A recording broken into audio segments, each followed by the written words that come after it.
si nabad ah oo xorriyad ah oo sharaf badan aanu ugu xafladaynayno oo aanu ugu naaloonayno 1 Julaay oo ahayd maalintii xorriyadda iyo maalintii midnimada ummadda Soomaaliyeed dabaaldegan iyo sharaftan waxa weeye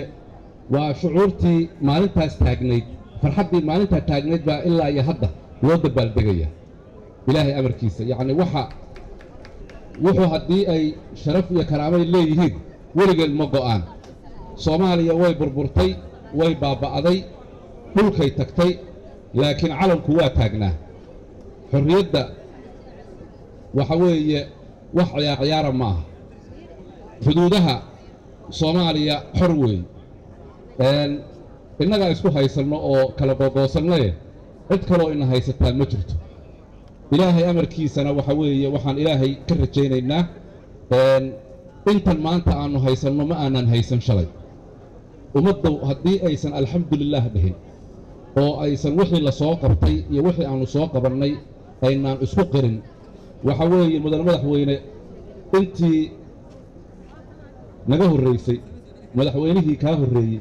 iyo kii ka sii horreeyey iyo mudane ra'iisul wasaare kuwii idinka sii horreeyey wixii ay qabteen ayaa maanta meesha lagu joogaa baarlamaankii 9aad oo 133 xubnood aanu ku weynay oo waxa weeye hadda inaga haray oo ay 20 naftooda ku waayeen wixii ay soo qabteen ayaa maanta halkan lagu fadhiyaa gudoomiyaashii gobolka ee hore wixii ay soo qabteen waxa weeye dhismahan rag baa soo dhisay oo dib u soo habeeyey haddana gudoomiye gobol oo sharaf leh ayaa xilkii haya oo laga rabaa in ka sii badan inuu qabto waxa weeye waxaa mahad mudan intii hore wax u soo qabatay ayaan maanta u mahadnaqaynaa inta hadda joogtana waxqabadkooda 1 Julaay sanadka soo socda waxaa la rabaa fagaarihii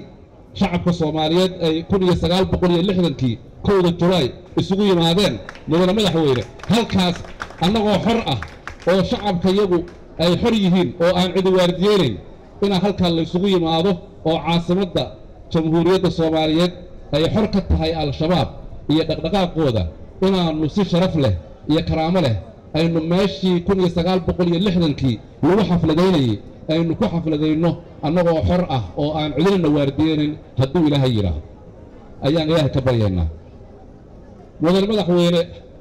waxa weeye shacabka Soomaaliyeed maanta si toos ah inoo dhageysanayaan golaha shacabku waxay soo doorteen madaxweyne soo doorteen waxa weeye xukuumadna waa ay soo ansixiyeen waxaana laga joogaa waqtigii la soo doortay biro ayaa laga joogaa waxa weeye mudane madaxweyne waa la isla xisaabtamayaa golaha shacab baa soo doortay oo la xisaabtamaya shacabka Soomaaliyeedna madaxweyne iyo xukuumad iyo ra'iisul wasaare ayay soo dhiseen ayaguna waa la xisaabtamayaan shacabka laftigiisa waa la xisaabtamayaa oo waajibaad dastuuriya saaran qodobka 42 ayaa shacabka Soomaaliyeed waajibaad saaray waajibaadka waxaa ka mid ah inay canshuurta bixiyaan kana hortagaan musuqmaasuqa shacabka Soomaaliyeed intay musuqmaasuq iyo laaluush bixinayaan Soomaaliya dawladnimo kama hirgelayso waxa weeye shacabka Soomaaliyeed inay canshuurta bixiyaan baa laga rabaa dakhligu dalkan u baahan yahay dawladdan iyo xukuumaddan iyo ra'iisul wasaare Xasan Cali Khayre wax ay qaban karaan ma jirto haddaanan xoolo loo dhiiban xoolihii shacabka Soomaaliyeed jeebkoodu ku jira waa in laga soo saaraa oo canshuurta la bixiyaa weeye oo si voluntary lagu bixiyaa shacabka Soomaaliyeed waxaa saaran waajib ah inay dalkooda difaacaan oo ay cadawga ka difaacaan dastuurka qoraya qodobka 24 qoraya intaas shabaab waxa weeye la qarinayo ee guryaha lagu haysto waxa weeye mudane madaxweyne shacabka Soomaaliyeed waajibkoodii kama aysan soo bixin al-shabaab markay wax qarxinayaan iyo meelaha ay wax ku qarsadaan oo dhan shacabka Soomaaliyeed baa og inta ay qarinayaan shacabka Soomaaliyeed waajibkooda kama aysan soo bixin annagana waxay lagu qabsan karaan ma jirto annagu mudane madaxweyne rabshadana waa joojinaynaa mooshinno badanna keeni mayne waxa weeye shacabka Soomaaliyeed hadduu canshuurtiisa bixiyo haddii ay cadowga la diriraan annaguna waajibkayga waa gudanaynaa oo waa isgarab istaagaynaa oo siyaasadda waa ka midoobaynaa midnima loo baahan yahay soo maaha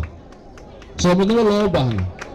siyaasadda waa ka midoobaynaa siyaasiyiintayadu shacabkayadu haddii ayna garab istaagaan oo ay canshuurta bixiyaan oo ay cadowga meeshu ku dhuumanaya soo sheegtaan annaguna siyaasadna inaannu ka midoowno oo aannu deganaanshiyo siyaasadeed keenno iyadoo laysla xisaabtamayo ayaannu ballan qaadaynaa hadduu ilaahay yidhaahdo waxaan ku soo gunaanadayaa inta aanan ku soo dhoweyn ra-iisul wasaaraha haliyey soomaaliyeed oo cumar cusmaan raabil la yidhaahdo oo soomaalida oo dhan runtii caan ka ah intii horay u soo jirtay oo geeriyooday